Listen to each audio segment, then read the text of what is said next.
তারপরে সালাতুল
আলহামদুলিল্লাহ রাব্বিল আলামিন ওয়াসসালাতু ওয়াসসালামু আলা রাসূলিল্লাহ সাদিকিল আমিন।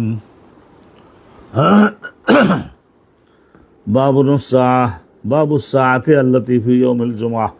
সম্মানিত দর্শক, আমরা আলহামদুলিল্লাহ রাব্বিল আলামিন এটা ওই জুমার নামাজের দিন, শুক্রবারের জুমার নামাজের বিষয়ের বাবের মধ্যে তো আলোচনায় আছি আমরা। বাবু সাহ, আর এই বাবের মধ্যে আলোচনা করা হবে যে একটা মুহূর্ত আছে, একটা মুহূর্ত, সেটা বেশি লম্বা সময় না, ধরেন আধা ঘন্টা।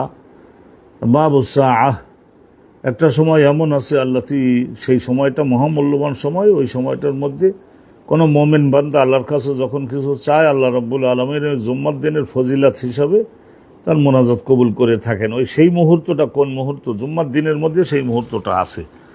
তো এ সম্পর্কে অনেকেই বলেছেন যে দুই খুতবার মাঝখানে ইমাম যখন মসজিদে বৈঠক দেন, ওই সময় বিড় করে কিছু দোয়া পড়ে না, ওই যে দোয়াটা, ওই সময় মুসল্লিরাও যদি দিল দিয়ে আল্লাহর কাছে কিছু চায়, তো চাইলে তো হবে না, সেই অনুপাতে তো কাজও করতে হবে। আবার অনেকে বলেছেন জুম্মার দিনে আসর নামাজের পরে থেকে সূর্য ডুববার আগে। বিভিন্ন রকমের মত আছে, তো শুনিয়ে নিন হাদিসখানা। ইমাম বুখারী হুজুরের শিক্ষক আবদুল্লাহ ইবনে মাসলামা, তার শিক্ষক ইমাম মালিক, তার শিক্ষক আবু জেনাদ, তার শিক্ষক হযরতে আরাজ, তার শিক্ষক আবু হুরায়রা আন্না রাসূলুল্লাহ সাল্লাল্লাহু আলাইহি ওয়াসাল্লাম যাকারা ইয়াউমাল জুমআহ। রাসূলুল্লাহ একদিন সাহাবাগণের সম্মুখে আলোচনা উঠালেন, জুম্মার নামাজের দিনের ফজিলত সম্পর্কে আলোচনা সাহাবাগণের সামনে উঠালেন। যাকারা ওয়াকালা রাসূলুল্লাহ, অনেক কিছু বললেন, তারপর বললেন যে ফি ইয়াউমিল জুমআতে, জুমার দিনের মধ্যে সাআতুন, এমন একটা সময় আছে। তো জুম্মার দিনের মধ্যে এমন একটি মুহূর্ত আছে। অনেকেই বলেছেন যে এই সময়টা সাহাবায়ে কেরামের যুগেই শুধু ছিল, আর পরের যুগের লোকদের মাহরুম করছেন আল্লাহ। কথা সত্য না? হাজি সাআতু বাকিয়াতুন, এই সময়টার মর্যাদা সহ এই সময়টা এখনো বাকি আছে। তো প্রত্যেক জুম্মার দিনে ওই সময়টা আসে। অনেকে বলেছেন বছরে একটা জুম্মার দিনে আসে, নির্দিষ্ট একটি সময় হতে পারে। আবার অনেকে বলেছেন না, সেটা অনির্ধারিত। তো যাকে ওই সমস্ত ঝগড়ায় বিতর্কে আমাদের যাওয়ার দরকার নেই। আমরা বিশ্বাস করছি কাজ করতে হবে, দোয়া করতে হবে। আন্না রাসূলুল্লাহ যাকারা ইয়াউমাল জুমআহ, রাসূলুল্লাহ জুমার দিনের বৈশিষ্ট্য এবং ফজিলাতগুলির আলোচনা সাহাবাগণের সম্মুখে উঠালেন। এবং বলতে বলতে রাসূলুল্লাহ এই কথা বললেন যে জুমার দিনে এমন একটি সময় আছে, লা ইউআফিকুহা আবদুন মুসলিম, একজন খাঁটি মুওয়াহহিদ তাওহীদপন্থী আল্লাহর কোনো বান্দা যদি সেই সময়টা বুঝে শুনে সেই সময়টার মধ্যে যদি আল্লাহর পছন্দের একটা আমল করে, তাহলে তার ভাগ্য খুলে যায়। লা ইউআফিকুহা আবদুন মুসলিমুন ওয়া হুয়া কায়েমুন, তাহলে দণ্ডায়মান অবস্থায়, দাঁড়ানোর ক্ষমতা থাকলে দাঁড়ানো অবস্থায়, দাঁড়ানোর ক্ষমতা না থাকলে বসি, তো সবাই আমরা বুঝতে পারি। কোনো একজন আব্দুল মুসলিম সেই সময়টা যদি পেয়ে যায় সৌভাগ্যক্রমে, ইউসাল্লি দাঁড়িয়ে নামাজ পড়া অবস্থায় বা বসে নামাজ পড়া অবস্থায়, ইয়াসআলুল্লাহ শাইআন, আল্লাহ পাক রব্বুল আলামিনের নিকটে কোনো কিছু যদি সে যাচনা করে, যদি প্রার্থনা করে, দাবি করে, ইল্লা আতাহু, আল্লাহ রব্বুল আলামিন তাকে সেইটা প্রদান করবেন। কিন্তু সেইটা লাগাম ছাড়া হলে হবে না। লাগাম ছাড়া সে ওই সময় বলল যে আল্লাহ আগামীকাল সূর্য ডোববার আগেই ইসরায়েল নামক ইহুদি রাষ্ট্রটাকে ধ্বংস করে দেবেন। আর এই রাষ্ট্রটাকে ধ্বংস করে দেওয়া, সেটা তো নিশ্চয় আল্লাহর একটা সুন্নাত আছে না, বিধান আইন আছে না। এ কীরকম দোয়া? সে নিজে ম্যাট্রিক পাসও না, বলছে আগামীকাল সূর্য ডোববার আগে আমার প্রধানমন্ত্রী বানাবেন এই দেশের। এটা কোনো কথা? এটা কীরকম দোয়া এগুলি? এটা সিস্টেম আছে না? ইল্লা আতাহু, আল্লাহ রাব্বুল আলামিন তাকে প্রদান করেন। তাইলে যদি বলে যে অমুকের মাত্র একটা মাত্র ছেলে, আল্লাহ ওর ছেলেটাকে মৃত্যু দিয়ে দিবেন, তো এটা পাপের দোয়া না? পাপ পাপ পাপ ভিত্তিক দোয়া না এটা? তাইলে এই সমস্ত দোয়া শরিয়াত এর সঙ্গে সাংঘর্ষিক হতে পারবে না এবং আল্লাহ রাব্বুল আলামিনের বিধান বিরোধী হতে পারবে না, রীতি বিরোধী হতে পারবে না। ইল্লা আতাহু ইয়াহু, আল্লাহ রাব্বুল আলামিন ওই যদি যুক্তিসম্মত দোয়া হয়, আল্লাহ রাব্বুল আলামিন বান্দাকে সেটা প্রদান করেন।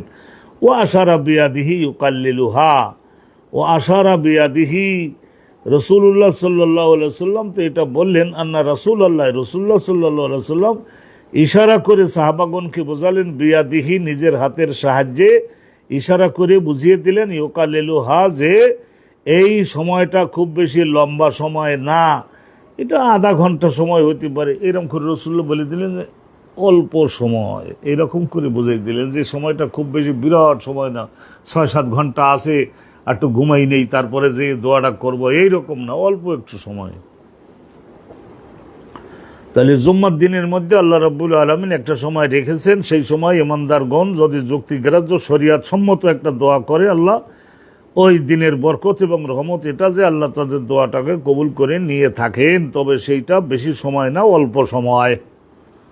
একটা আপনারা জানলেন জুম্মার দিনের এই ফজিলত সম্পর্কে। আর একটা শোনেন, এজা নাফারান নাসু আনিল ইমাম, ইমামকে খুতবার মধ্যে, নামাজের মধ্যে রেখে যদি সাধারণ মুসলমানরা জাগতিক কোনো স্বার্থে যদি উঠে চলে যায়, যারা গেল তাদের তো রহমতের থেকে মাহরুম হলো, কিন্তু ইমাম এবং ওনার সঙ্গে যে কয়জন মুসল্লি আছে তাদের নামাজের কোনো ক্ষতি হবে কেন? তাদের নামাজের ক্ষতি হবে না।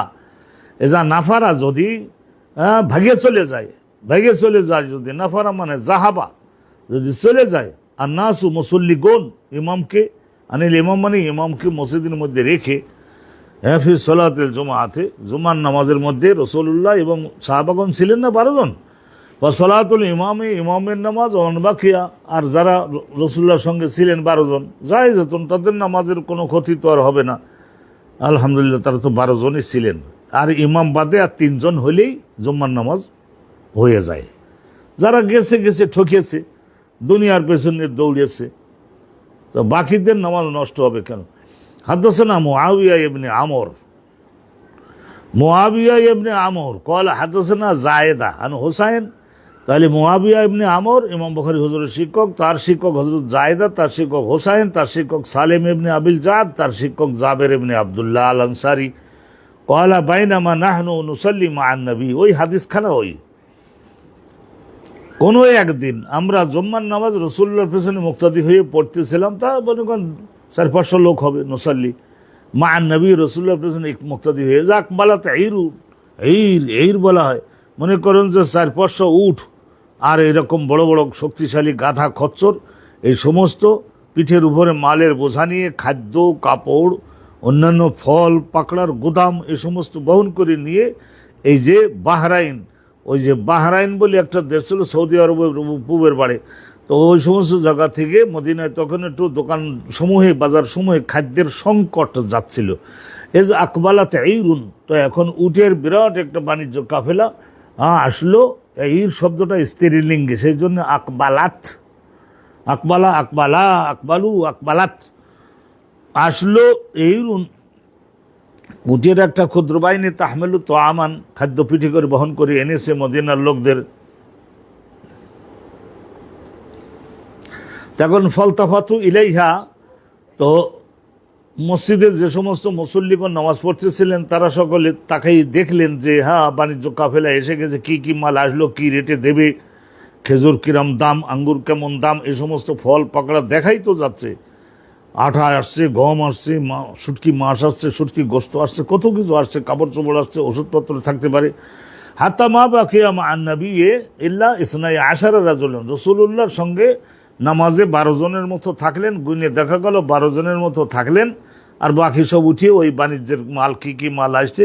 আর ওই রকম বিদেশের থেকে বাণিজ্যের মাল আসলে তখন একটা কৌশল ছিল যে ওইভাবে যারা বাণিজ্য আনে, বাণিজ্যের মাল যারা আনে তারা ওই ধরনের একটা ঘন্টি বাজায়, শঙ্খ বাজায়, ঘন্টি বাজায়।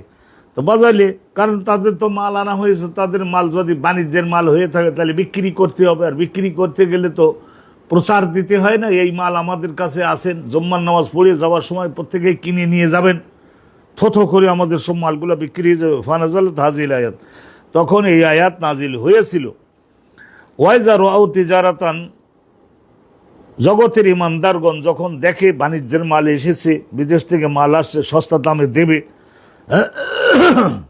তো বাজারে মালের ঘাটতি হলে তখন দাম তো চড়ে যাবে। আও লাহোয়া, ওই যে ঘন্টি বাজাইছিল না, শঙ্খ বাজাইছিল, তাহলে বোঝা গেল আমাদের জামানায় যেমন টেলিভিশনে, রেডিওতে কোনো একটা পণ্যের বহুল প্রচার দেখায় না, হ্যাঁ, সিমেন্টের প্রসাদ দেখায়, এটার প্রসাদ দেখায়, সেটার প্রসাদ দেখায়, ওই রকমভাবে ওই জমানায় ওই ধরনের দফ বাজিয়ে তারপরে আবার ওই রকমভাবে শঙ্খ শেখ বাজিয়ে ওইটারে বলা হয়েছে লাহোয়া। এনফাদ্দু, তাহলে এইটা যখন লাহোয়া শব্দ শোনে বা বাণিজ্যের মাল দেখে, এনফাদ্দু, তখন তাফার রাখু, আপনাকে পরিত্যাগ করে তারা সকলে গমন করে, দৌড়ে চলে যায় ইলাইহা, সেই মাল এবং আর ওই সমস্ত কি জন্য শঙ্খ বাজালো, কি বান্য দপ বাজালো, ওই সমস্ত বিষয়গুলি জানবার জন্য। ওইগুলি তাদের হৃদয়ের মধ্যে অভাবের সময় পড়ছিল তো।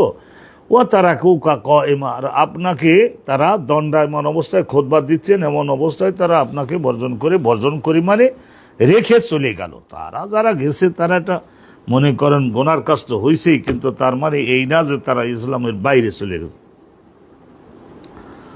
তাইলে যে 12 জন আর রসুল্লাহ, তাদের নামাজ তো আর শুদ্ধ হয়েছে, তো কোনো অসুবিধা নাই। আর যারা হাঁটা চলায় গেছে তাদের নিশ্চয় আগে যদি, এখনো তো আর নামাজ শুরু হয় নাই, নামাজ এখনো শুরু হয় নাই, তো এরপর থেকেই রসুল্লাহ সাল্লাল্লাহু আলাইহি ওয়াসাল্লাম আইন করে দিয়েছিলেন যে ওই খুতবা দুটা আগে হবে, নামাজটা পরে হবে।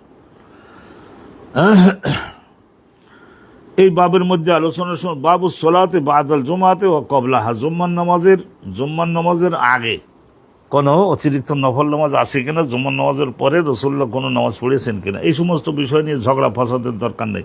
ইমাম বুখারী তো আর এই রাজ্যে একলাই মুহাদ্দিস না, ওনার মুহাদ্দিসি উনি করে যাচ্ছেন। এরপরেও ইমাম মুসলিম আছেন, আবু দাউদ আছেন, নাসাই আছেন, ইবনে মাজাহ আছেন, অনুরূপভাবে নাসাই আছেন, কাসাই আছেন, আরও মুহাদ্দিসগণ আছেন না, তাদের কাছে যদি কোনো সহি মাল থাকে তাহলে সেটাও তো আমাদের দেখতে হবে। তাই এখানে যেটা আছে এটা শুনিয়ে নিন।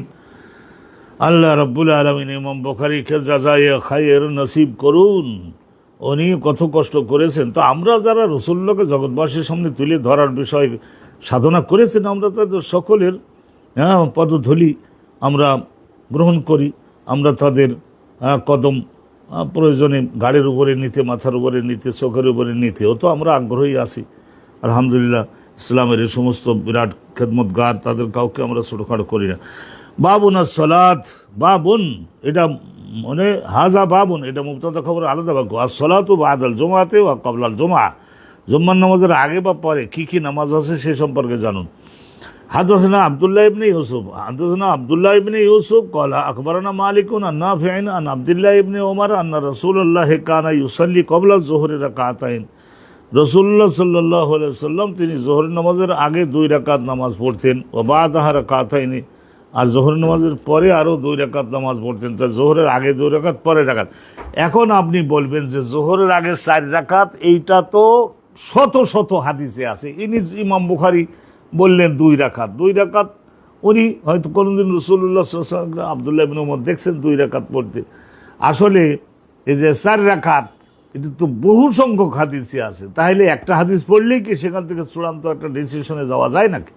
তা যায় না। ওয়াকান লা ইউসাল্লি বা'দা, এখানে দেখেন, তাহলে নবী করিম সাল্লাল্লাহু আলাইহি ওয়াসাল্লাম কানা ইউসাল্লি ক্বাবলা যোহরে, জুমার কথা বলে না, জোহরের কথা বলছে। জোহরের নামাজের আগে 2 রাকাত পড়তেন আর পরে 2 রাকাত, এই 2 2 4। আর আসলে হলো এটা সহিহ মুসলিম সহ আবু দাউদ, নাসাই, ইবনে মাজাহ সব কিতাবে আছে যে জোহর নামাজের আগে 4 রাকাত আর জোহর নামাজের পরে হলো আরো 2 রাকাত, এই 6 রাকাত মুআক্কাদা। ওয়া বাদাল মাগরিবি রাকাতাইন, মাগরিব নামাজের 2 রাকাত ফি বাইতি, ওই 2 রাকাত রাসূলুল্লাহ নিজের বাড়িতে গিয়ে পড়তেন। তো বাড়িতে না পড়লে স্ত্রীরা এবং বাড়ির অন্যান্য পোলাপান যারা জীবন শুরু করতেছে তারা নামাজ পড়া কিভাবে দেখবে? রাসূলুল্লাহ বলতেন না, লা তাজআলু বুয়ুতাকুম মিসালুল কুবুর, তোমরা তোমাদের ঘরবাড়িগুলিকে কবরস্থানের মতো বানাইয়ে ফেলো না। কবরস্থানেও যেমন নামাজ পড়া নিষিদ্ধ, ঘর বাড়িতেও কোনো নামাজ তোমরা পড়তে চাও না, সব নামাজ মসজিদে পড়ে আসো। তা বাড়ির লোকরা রাসূলুল্লাহর সঙ্গে নামাজ কীভাবে পড়ে আসো? তো বাড়ির লোকরা শিখবে কী করে? বাড়িতেও কিছু নফল সুন্নাত নামাজ বাড়িতেও কিছু বাস্তবায়ন করো। ও বাদাল ইশায় রাকাতাইন, তাইলে নবী করিম সাল্লাল্লাহু আলাইহি ওয়াসাল্লাম মাগরিবের পরে 2 রাকাত, ইশার পরে 2 রাকাত মুআক্কাদা সুন্নাত, ফজরের আগে 2 রাকাত, জোহরের আগে 4 রাকাত, জোহরের পরে 2 রাকাত, অনুরূপভাবে মাগরিবের পরে 2 রাকাত, ইশার পরে 2 রাকাত, 12 রাকাত হলো মুআক্কাদা সুন্নাত। ওয়া কানা লা ইউসাল্লি বাদাল জুমআতে, আর নবী করিম সাল্লাল্লাহু আলাইহি ওয়াসাল্লাম জুম্মার নামাজের পরে মসজিদে আর কোনো নামাজ পড়তেন না, হাত্তা ইয়ানসারিফা, বাড়িতে ফিরে আসতেন, ফাই ইউসাল্লি রাকাতান, বাড়িতে এসে 2 রাকাত পড়তেন। তাহলে দেখা গেল জুম্মার নামাজের পরেও 2 রাকাত আছে। ওই আগে যেমন শুনছেন জোহরের পরে 2 রাকাত, আর শুক্রবার দিন জুম্মার পরে 2 রাকাত। আর মসজিদে গেলে আমরা আগে শুনেছি না, ওই জায়গায় রাসূলুল্লাহ বলতেন না, খুতবা দিতেছেন, সেই সময় উনি বললেন না, এই যে মিয়াজি, এই যে মিয়া সাহেব, আমাদের এই বরিশাল এলাকার মিয়া সাহেব, মুসলমানদেরকে মিয়া বলে, এই যে মিয়া সাহেব, মসজিদে ঢুকলে 2 রাকাত নামাজ পড়তে হয়, পড়েছেন? তা হুজুর আমি তো পড়িনি। তো বলে পড়ে নেন, আমি একটু খুতবা শুরু করবো, তো আপনি আসছেন তো তাড়াতাড়ি পড়ে নেন। তাহলে বোঝা গেল মসজিদে ঢুকলে 2 রাকাত। আর এই যে আলহামদুলিল্লাহ, এই যে এখানে তো আমরা সকলে জানলাম যে আল্লাহ তাআলার মেহেরবানিতে এই বাড়িতে এসে 2 রাকাত, তাইলে 2 রাকাত নামাজ তো রাসূলুল্লাহ পড়তেনই জুম্মার দিনে, বাড়িতে এসে পড়তেন, কিন্তু 2 রাকাত তো পড়তেনই। আরে রাসূলুল্লাহর বাড়ি আর কোন জায়গায় হবে? ওই মসজিদে নববীর তো মধ্যে 10 হাতের মধ্যেই না রাসূলুল্লাহর ঘর ছিল। তাইলে ওই ঘরের মধ্যে ঢুকে 2 রাকাত পড়তেন নবী করিম সাল্লাল্লাহু আলাইহি ওয়াসাল্লাম। তা বুঝে গেলেন আপনারা, সালাত বাদাল জুমা ক্বাবলাল জুমা 2 রাকাত আছে। এই যে 2 রাকাত আগেও আছে, ওই যে রাসূলুল্লাহ বললেন 2 রাকাত পড়ে লো, তারপরে আমি খুতবা শুরু করি, আবার তো শেষেও 2 রাকাত পড়লেন। তাইলে জুম্মার দিনে কোনো নামাজ নাই, এই সমস্ত উড়ো কথা। আল্লাহু আকবার, আল্লাহু আকবার। বাবু কওলিল্লাহি আযজা ওয়া জাল্লা, আল্লাহ রাব্বুল আলামিন কোরআন শরীফে বলেছেন, ফাইজা কুদিয়াতিস সালাত, এই জুম্মার নামাজ এবং অন্যান্য ইবাদত যখন তোমাদের বাস্তবায়ন করা শেষ হয়ে যাবে, ফান্তাশিরু ফিল আরদি, এখন তোমরা আমার এই পৃথিবীতে জমিনে আল্লাহর ছড়াই ছিটাই রাখা রিজিকগুলি সংগ্রহ করবার জন্য তোমরা ছড়িয়ে পড়ো, বিস্তৃত হয়ে পড়ো, আর্থিকভাবে শক্তিশালী হও, এবং তোমরা সকলে পৃথিবীর মধ্যে নিজেদের যোগ্যতার প্রমাণ স্থাপন করো। আবতাগু মিন ফাদলিল্লাহ, আল্লাহ রাব্বুল আলামিন নিজের অনুগ্রহ ছড়িয়ে ছিটিয়ে রেখেছেন, সেগুলি তোমরা অনুসন্ধান করে আনো, জীবনে তোমরা সেগুলি ভোগ করো। তাইলে এই যে হাদিস কানা, তাইলে দেখেন এখান থেকে একটা ঘটনা আপনাদেরকে এখন জানানো হচ্ছে। বাবু কওলিল্লাহি আযজা ওয়া জাল্লা, ফাইযা কুদিয়াতিস সালাতু ফান্তাশিরু ফিল আরদি ওয়াবতাগু মিন ফাদলিল্লাহ। পানি লাগবে, খাওয়ার পানি। বিসমিল্লাহ করে একটু পানি খেয়ে নে। বিসমিল্লাহ ওয়া আলা বারাকাতিল্লাহ।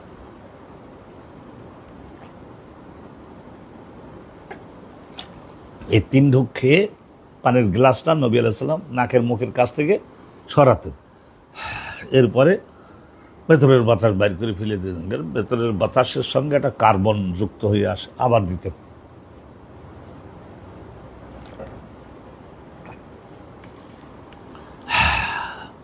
এই 2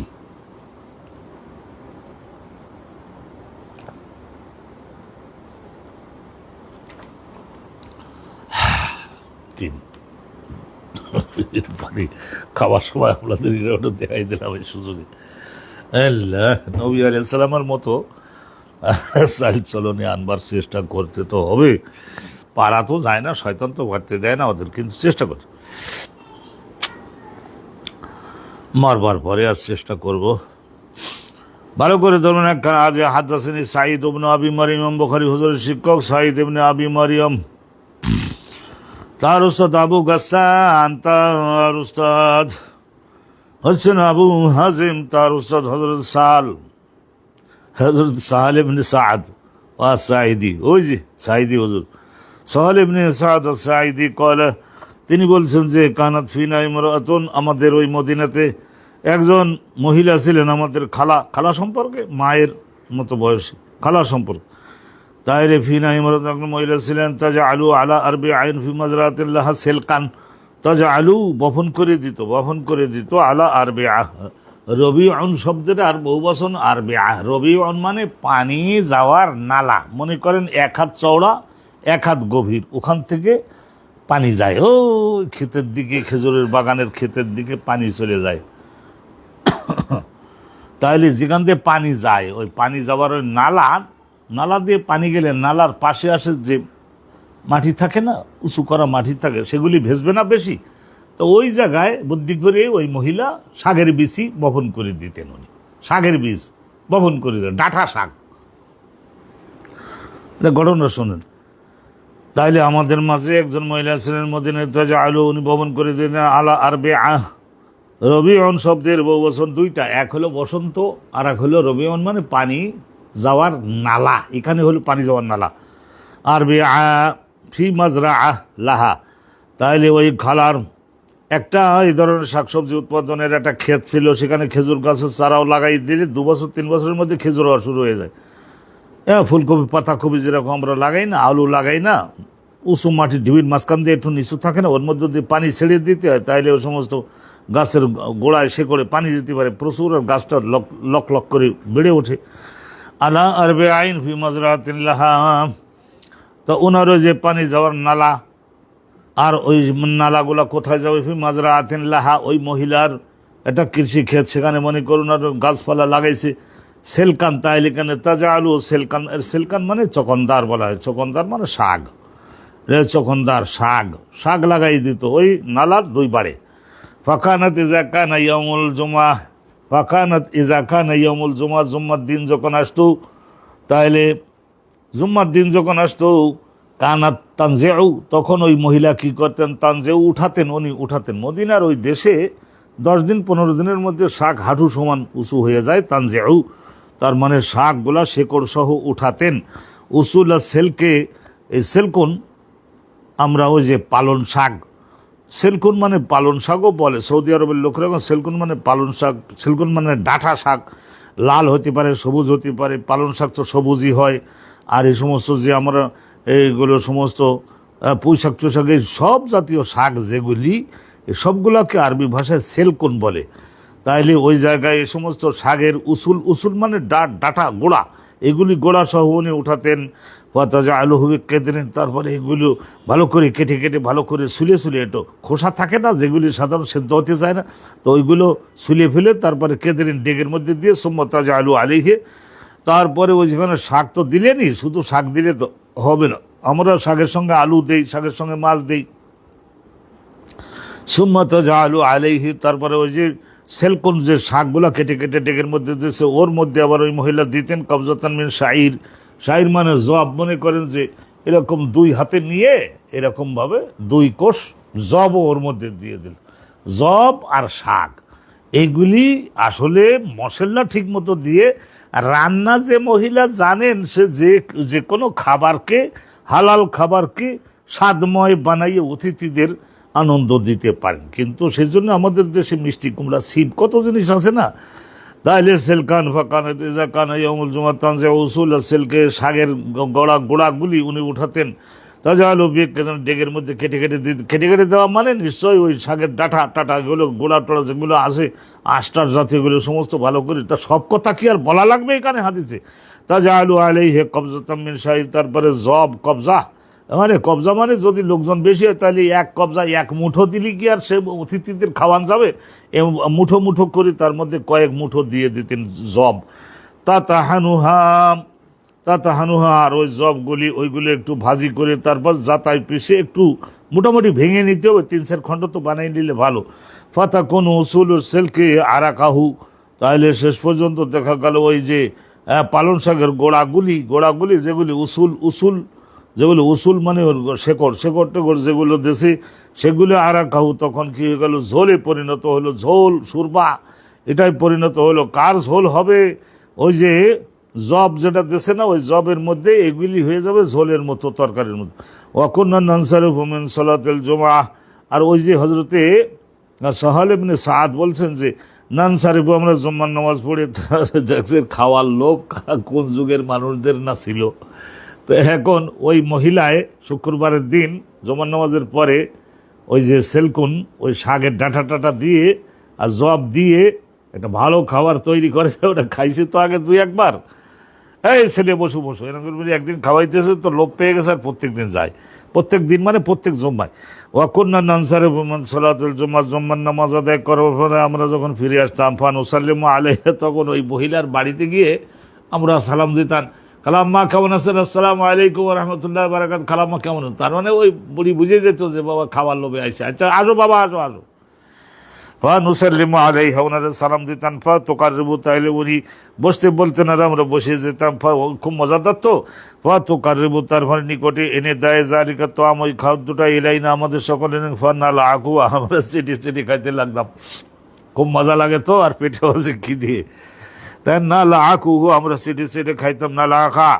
ওয়াকুন্না নাতামান্না ইয়াউমুল জুমআহ, আর জুম্মার দিন আসলেই নাতামান্না, আমরা আকাঙ্ক্ষা করতাম খালার বাসায় যাবো রে, তো আমি ওনার খাদ্যের কারণে, তো আমি জালিকা, ওই খাদ্যের কারণে। তাইলে আলহামদুলিল্লাহ আপনারা তো বুঝে গেলেন। কি বুঝে গেলেন এখান থেকে?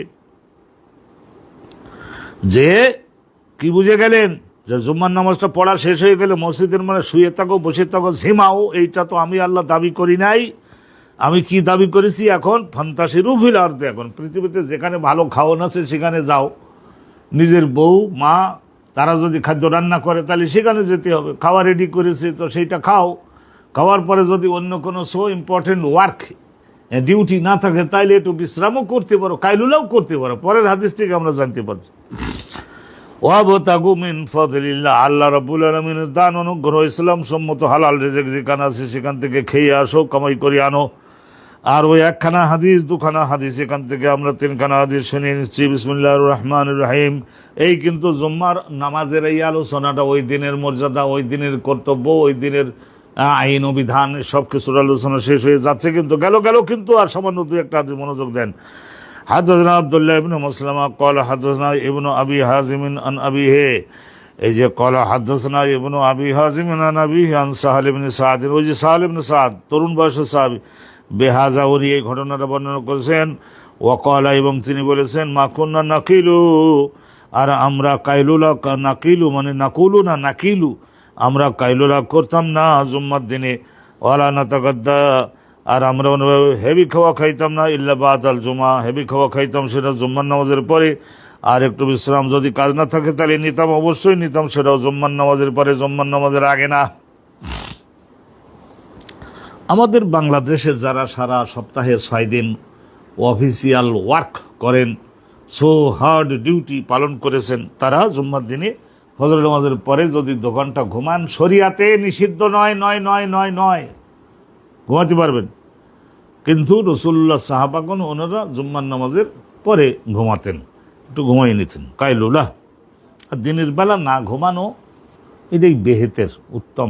কিন্তু 6 দিন যারা কাজ করেছে, শুক্রবারে তো কাজ নাই, তো একটু যদি ঘুমান, বউ বাচ্চা নিয়ে, আলহামদুলিল্লাহ শরীয়ত সম্মত হবে, সেটাতেও কোনো সমস্যা নাই। ইসলাম অত রূঢ় নয়, দয়াবিহীন নয়। বাবুল কায়লাতু বাদাল জুমা, এই বাবের মধ্যে আলোচনা করা হবে যে কাইলুলা থেকে, কাইলুলা মানে হালকা ঘুম, এক ঘুমে মাগরিব পৌঁছাইতেছে এরকম না। কায়লা বাদাল জুমা, জুম্মার নামাজের পরে একটু হালকা ঘুমাতে পারবেন। হাদাসানা মুহাম্মদ ইবনে উকবা আশ-শাইবানী, ইমাম বুখারী ওয়াজ শিক্ষক মুহাম্মদ ইবনে উকবা আশ-শাইবানী, তার শিক্ষক আবু ইসহাক আল ফাজারি ইব্রাহিম ইবনে মুহাম্মদ, ওনার উস্তাদ হচ্ছেন হযরত হুমায়দুন তবিল ক্বালা সামাইতু আনাসান, উনি বলছেন যে আমি আমার উস্তাদ আনাস বিন মালিককে বলতে শুনেছি, ইয়াকুলু, তিনি বলেছেন, কুন্না নুবাক্কিরু ইয়াউমাল জুমআহ, উনি বলছেন যে জুম্মার দিনে আমরা টাইম হওয়ার সঙ্গে সঙ্গে মসজিদে আমরা যেই হাজির হইতাম, সুম্মা নাকিলু, তারপরে আমরা জুম্মার নামাজ পড়িয়ে শেষ করে এসে খাওয়া দাওয়া শেষ করে তারপর একটু নাকিলু মানে কাইলুলা করতাম।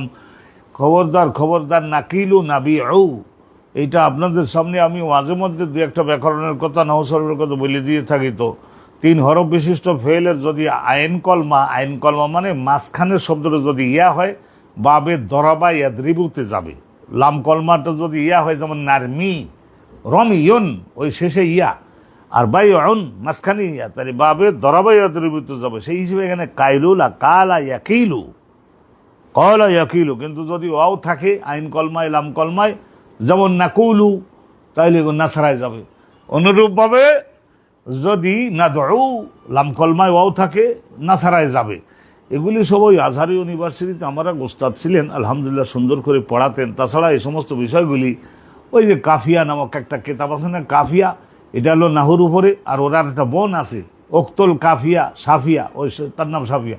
তো ওই সাফিয়া কাফিয়া 2 বোন না, তো ওই সাফিয়াটা হলো এলমে সরফের উপরে, ওর মধ্যে সুন্দর করে সমস্ত জিনিসগুলি তার চাইতে আরও আধুনিক করে এখন গবেষণা হয়েছে না অনেক। আজহার ইউনিভার্সিটি, মদিনা বিশ্ববিদ্যালয়ে, যারা বিশ্ববিদ্যালয় হবে অ্যারাবিক ল্যাঙ্গুয়েজ আর লিটারেচারে যদি পাকা বানাতে হয়, তাহলে এসব আইন কানুন না শিখাই দিলে হবে কি করে?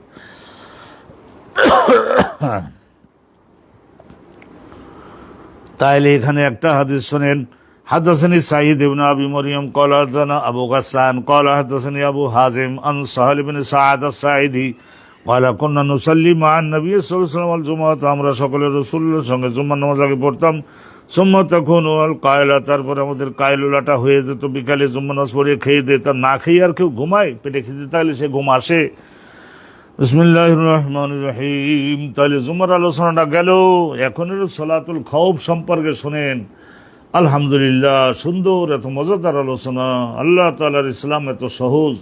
যুদ্ধের ময়দানে যুদ্ধ করতে গেলে তখন দেখা গেল যে চতুর্বারে শত্রু আক্রমণ করতে একেবারে 10-20 মিনিটের মধ্যে, আধা ঘন্টার মধ্যে 100-200 মুসলমানকে শহীদ করে ফেলতে পারে। তাহলে সেই সময় নামাজের টাইম এসে গেছে। কি করে মুসলমানদের জীবনগুলিও রক্ষা হবে, কি করে মুসলমানগুলো যুদ্ধের ময়দানে জিতবেন, আবার আল্লাহ রাব্বুল আলামিনের সালাতটা টাইমটা এসে গেছে, কি করে সালাতটা আদায় করতে হবে বিধানটা জানতে হবে না? সালাতুল খাউফ এই সম্পর্কে ইনশাআল্লাহ তাআলা খুব সহজ করে আপনাদের জন্য আলোচনাটা উত্থাপন করছি, but with one condition, that is your proper attention, মনোযোগটা চোখ বন্ধ করে মনোযোগ কেন দিবেন? আপনাকে তো তাকেই থাকবার জন্য কোরআনই স্বয়ং হুকুম করে। চোখের মাধ্যমে জ্ঞান ঢোকে, 2 কানের মাধ্যমে জ্ঞান ঢোকে, 2 কানের মাধ্যমে শব্দ শুনতে হবে, 2 চোখের মাধ্যমে কিতাবকে দেখতে হবে, শিক্ষককে দেখতে হবে। আফালা ইয়ানজুরুনা, এই যে দেন কোরআনের দলিল দিতে পারি, আফালা ইয়ানজুরুনা, এরা কেন তাকিয়ে দেখে না? আমি এই পৃথিবীর মধ্যে তাদের শিখে নেওয়ার জন্য আমার কত বই খুলে ধরেছি, কেন চোখ দ্বারা দেখে না? আল্লাহ বলেছেন চোখ দ্বারা দেখতে হবে। আল্লাহ তাআলা বলছেন না, ফাবাশশির ইবাদি আল্লাযিনা ইয়াস্তামিউনা, কান দ্বারা শুনতে হবে। ইয়াস্তামিউনা কাওলান নবী, কাওলাল উলামা, কাওলাল আউলিয়া, কাওলাল মুদাররিসিন, শিক্ষকদের বিশ্লেষণ কেন শুনবে না? তাইলে জীবনে যা ছিল গরু ছাগল তাই থেকে যেতে হবে তাকে, যদি সে পণ্ডিতদের আলোচনা না শোনে, না বুঝে নেয়। ভালো করে ধরবেন। আবু বিসমিল্লাহির রহমানির রহিম, আবু সালাতুল খাউফ। এখানে সালাতুল খাউফ শত্রুর আক্রমণের প্রবল সম্ভাবনা, 95% সম্ভাবনা আক্রমণ করে দিবে। এই ধরনের পরিস্থিতিতে, এই ধরনের ভীতিজনক পরিস্থিতিতে সালাতটা তো আদায় করতে হবে। কিভাবে করবে সেই সম্পর্কের আলোচনা। অকাল আল্লাহু আযজা ওয়া জাল্লা, আল্লাহ পাক রব্বুল আলামিন এই সম্পর্কে কোরআনুল কারীমে বলেছেন, ওয়াইজা দারাবতুম বিল আরদি, হে আমার মুসলমান বান্দারা, হে আমার নবী আপনার সঙ্গীগণ সহ, ইজা দারাবতুম, দরবন মানে ভ্রমণ করা, এখানে দরবন মানে ভ্রমণ করা, এটা যুদ্ধের জন্য ভ্রমণ করা। আর একটা কি আছে, সেই ভ্রমণটা হলো বাণিজ্যের জন্য ভ্রমণ করা, মুদারাবা, বাণিজ্যের জন্য ভ্রমণ করা, যে পণ্য বিক্রি করতে চায় তাকেও পণ্য নিয়ে বাণিজ্যের কেন্দ্রে যেতে হবে, যে পণ্য বিক্রি করবে তাকে পণ্য নিয়ে বাণিজ্যের কেন্দ্রে যেতে হবে, যে পণ্য কিনতে চায় তাকেও কি করতে হবে, পণ্য ক্রয়ের জন্য বাণিজ্য কেন্দ্রে যেতে হবে, সেই জন্য বলে মুদারাবা, ব্যবসা বাণিজ্যের জন্য ভ্রমণ। আর এখানে হলো শত্রুদের আক্রমণ প্রতিহত করবার জন্য ভ্রমণ। আয়াতটা শোনেন তাহলে বুঝে যাবেন। ওয়াইজা দারাবতুম বিল আরদি, যখন তোমরা পৃথিবীর মধ্যে ভ্রমণ করো, বাণিজ্যের জন্য ভ্রমণ করো, অনুরূপভাবে তোমাদের এলাকা দখল করবার জন্য আসছিল শত্রু, তাদের প্রতিহত করবার জন্য যদি তোমরা সশস্ত্র হয়ে ভ্রমণ করো, ফালাইসা আলাইকুম জুনাহুন, তাহলে এখন তোমাদের বিরুদ্ধে কোনো পাপ ধরা হবে না, পাপ আমি লিখব না, অসন্তুষ্ট হব না, ক্রোধ ব্যক্ত করব না। ফি আন তাকসুরু মিনাস সালাহ, তোমরা বাড়িতে থাকলে নামাজ যেগুলি পড়তে, নামাজ পড়তে জোহরে আসরে ইশায় 4 রাকাত করে তো পড়তে বাড়িতে থাকলে, তাহলে কাজ নাই কাম নাই, কেন নামাজ কমাই দিতে চাও, ওই সময় 4 রাকাত পড়ছো, ওরই আমার আইন ছিল।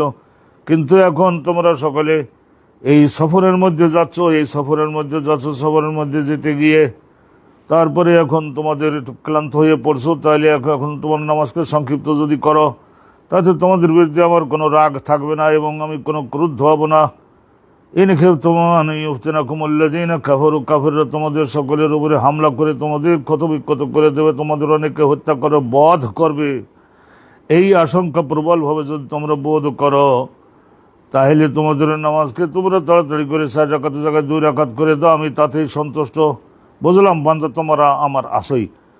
ইন্নাল কাফিরিনা কানু লাকুম আদুওয়াম মুবিনা, নিশ্চয়ই কাফের অবিশ্বাসী, ইসলামে যারা অবিশ্বাসী, কোরআনে যারা অবিশ্বাসী, মুহাম্মদুর রাসূলুল্লাহর যারা অবিশ্বাসী, নিশ্চয় তারা হে মুসলমানগণ তোমাদের সকলের জন্য আদুওয়াম মুবিনা, তারা যে তোমাদের ক্ষতিকারক, তোমাদের শত্রু, তোমাদের ধ্বংস সাধন চায়, সেইটা একেবারে সুস্পষ্ট তারা পরিষ্কার করে বলে দিয়েছে। মুসলমানদের ছাড়বো না, তাদের শেষ করে পরাজিত করে ছাড়বো, খ্রিস্টান বানাই ছাড়বো, ইহুদি বানাই ছাড়বো, মূর্তি বানিয়ে ছাড়বো।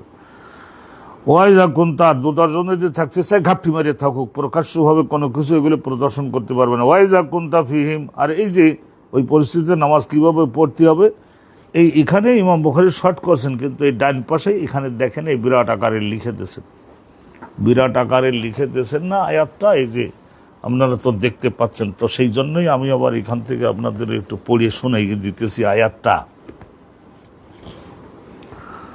ওয়াইজা কুনতা ফিহিম, হে নবী আপনি যদি থাকেন, ফিহিম এই মুসলমানগণের মধ্যে যারা শত্রুর সম্মুখীন হয়ে গেছে, আকামতা লাহুমুস সালাত, আপনি যদি নিজে প্রতিষ্ঠিত করে দেন, নেতৃত্ব দেন যদি তাদের সকলের জন্য নামাজটার, ফালতাকুম তাইফাতুন মিনহুম মা'আক, তাহলে আপনি যখন নামাজ পড়তে দাঁড়াবেন, নামাজ তো 4 রাকাতের জায়গায় 2 রাকাত পড়তে হবে, আর আপনি যখন নামাজ শুরু করবেন, তাহলে মুজাহিদ যারা যোদ্ধা যারা, তাদের মধ্য থেকে একদল লোক আপনার সঙ্গে 1 রাকাত পড়বে, তারপর আপনি একটু বসে থাকবেন, এরা সকলে চলে যাবে, আবার অস্ত্র নিয়ে জায়গায় দাঁড়াবে, যাই ওয়ালিয়া খুজু আসলিহাতাহুম, তাইলে নামাজ পড়বে, কিন্তু নামাজ পড়া অবস্থায় নিজেদের অস্ত্রগুলি নিজেদের সঙ্গে রাখবে।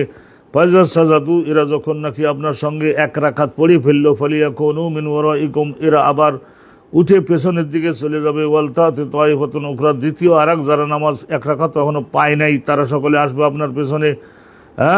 আপনার পেছনে আসলে তখন আপনি তাদের আশাটা, অবস্থান গ্রহণ করাটা বুঝতে পারবার পরে, ইউসাল্লু, তাহলে উখরাল্লাম ইউসাল্লু, যারা নামাজ পড়ে নাই তারা আসবে আপনার পেছনে, ফলে ইউসাল্লু মা'আক, তাইলে তারা এসে আপনার সঙ্গে আবার আপনি দাঁড়াবেন, 2য় রাকাত পড়িয়ে দিবেন, তাইলে উভয় দল আপনার সঙ্গে 1 রাকাত করে পাইল, আর আপনার তো 2 রাকাত হয়ে গেল, আর তারা পাইল আপনার সঙ্গে 1 রাকাত। কারোর দিলের মধ্যে কোনো কষ্ট থাকলো না, নবীর পেছনে নামাজ পাইলাম না, পাইল তো 1 রাকাত করে তো পাইছেই, আর ওই নিজেরা দাঁড়াই বাকি প্রত্যেকে আরও 1টা রাকাত করে পড়িয়ে দিবে। আল্লাহ বলছেন আমার নবীর পেছনে যখন এক রাকাত পাইছই তাহলে দ্বিতীয় রাকাতটাও ওই একই হারে আমি আল্লাহ সওয়াব রহমত আর যা দেওয়ার লুৎফ করম সব দিয়ে দিলাম, যাও। ওয়ালিয়া খুজু হিজরাহুম, কিন্তু তারা সবাই প্রত্যেকটা নামাজ তো পড়বে, কিন্তু নামাজ পড়া অবস্থায় সতর্ক সাবধান থাকবে, কোন দিক দিয়ে কারা আসতেছে, কি হতেছে। ও আসলে আতাহম, তাহলে সতর্ক থাকবে, নিজেদের অস্ত্রপাতি নিজেদের সঙ্গে রাখবে। সেকেন্ডের মধ্যে আবার কি করা যায়, অস্ত্র হাতে নিয়ে শত্রুর উপরে সিংহ গর্জনে ঝাঁপিয়ে পড়া যায়। তাইলে আব্দুল্লাযিনা কাফারু, কাফেররা সবসময় মনে প্রাণে আশা করি লাউ তাকফুলুন, ইবাদত করতে করতে যদি আবার ঝিমাইয়ে পড়ো, আর অস্ত্রপাতি যদি আর এক জায়গায় থাকে, আর মালসামানও যদি আর এক জায়গায় থাকে, ফায়ামিলুনা আলাইকুম মাইলাতাম ওয়াহিদা, তাইলে তারা সকলে একেবারে সবাই এক জোটবদ্ধ হয়ে একবারে ঝটিকা আক্রমণ করে একই সঙ্গে তোমাদের শেষ করে দিতে পারবে। আল্লাহ পাক রব্বুল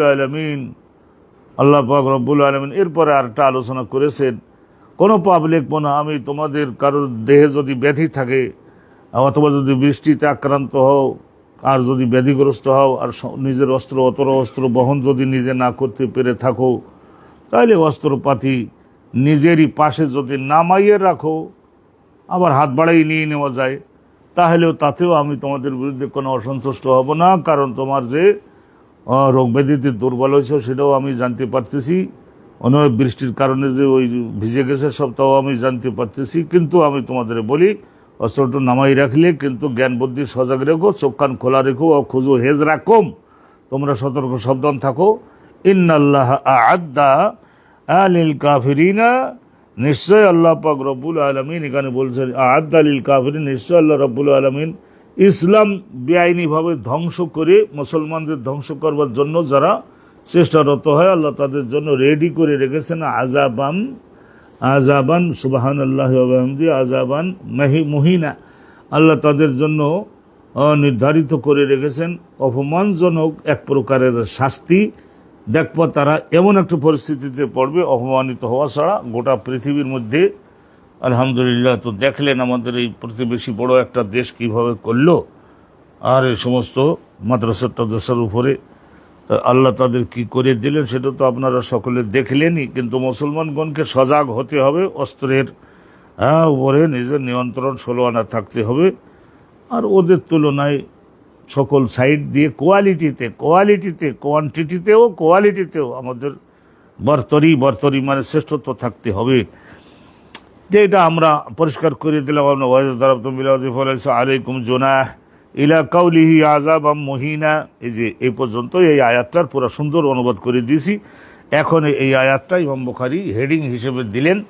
আলহামদুলিল্লাহ, এখন সালাতুল খৌফ, যুদ্ধের মাঠের নামাজ কিভাবে হবে, শত্রুর আক্রমণের সম্মুখে নামাজ কিভাবে হবে, এইগুলো হাদিস থেকে এখন আপনারা শুনবেন। দিলটা মনোযোগটা একটু ভালো করে দিবেন। এবং আপনারা তো, আমি তো বুঝি যে আপনারা কিতাবের সামনে নিয়ে কিতাব মিলাইয়ে নেন না, মিলাইয়ে নিলে কি সুন্দর একটা মহাদামি সম্পদ আপনাদের হয়ে যেত।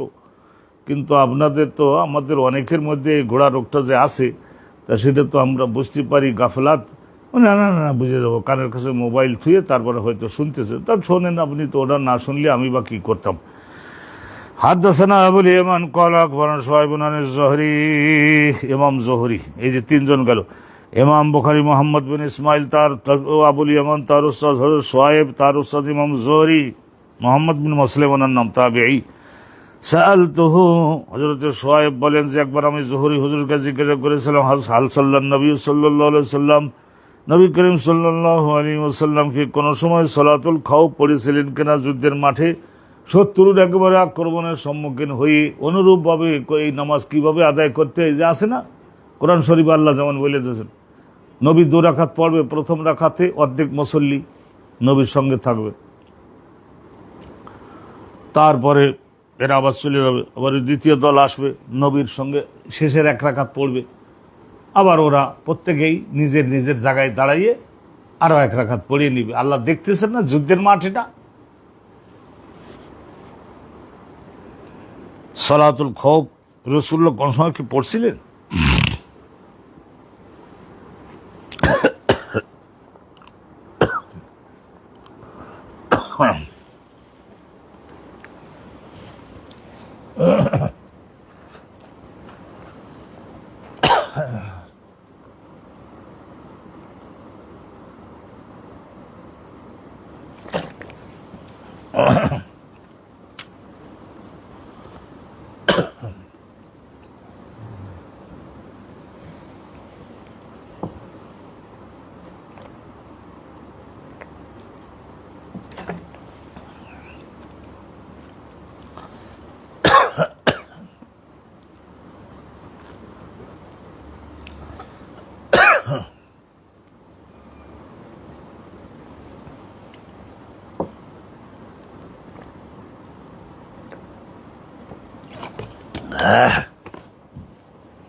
আলহামদুলিল্লাহ।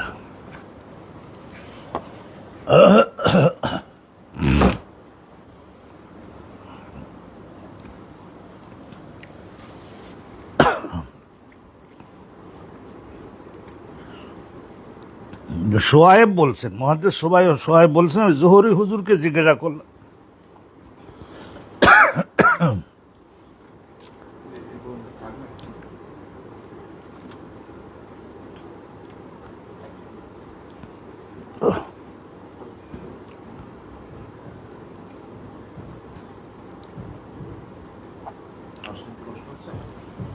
না